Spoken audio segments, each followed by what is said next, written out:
My name is Devin Dumont. I am the curator at the University of Georgia Marine Extension Service Aquarium. I'm Karen Paquin. I'm the assistant curator at the University of Georgia Marine Extension. And we just released two nurse sharks that we've had on exhibit at the aquarium offshore with the assistance of Great Reef National Marine Sanctuary Office.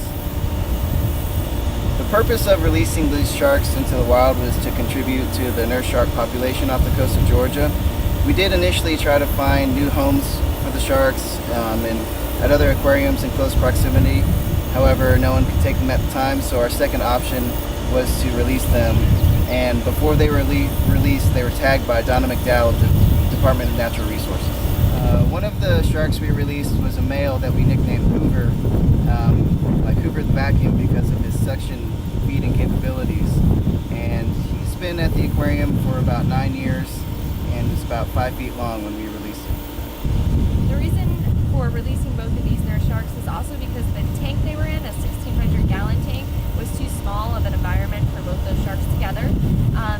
By releasing them, we've also opened up the opportunity to bring in a new exhibit and showcase some other local species here in Georgia.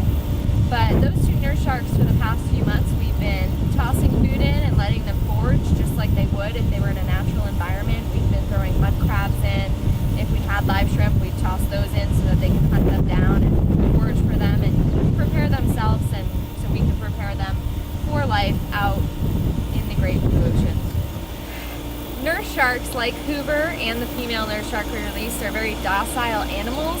You can find them if you're diving, scuba diving, whether it's by a ledge or by a reef. You usually find them under that ledge, resting on the bottom. They actually have the capability to just kind of sit still and let the current filter over their gills so that they get the oxygen that they need.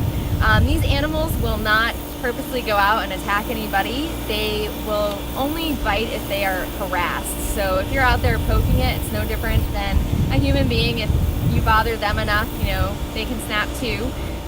We used a sling to help lift them out of the tanks and load them onto a separate holding tank that was in the back of the pickup truck, which we drove down to the dock, and then from there we transferred them to another tank that was on the back deck of the boat.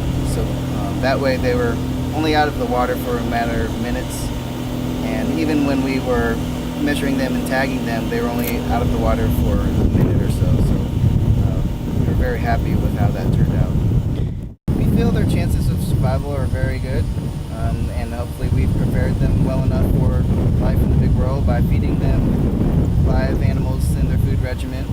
And we released them together, so hopefully they'll stay together. Nurse sharks are very social sharks. They'll spend the day together in small groups, kind of lounging around the bottom, and then feed at night.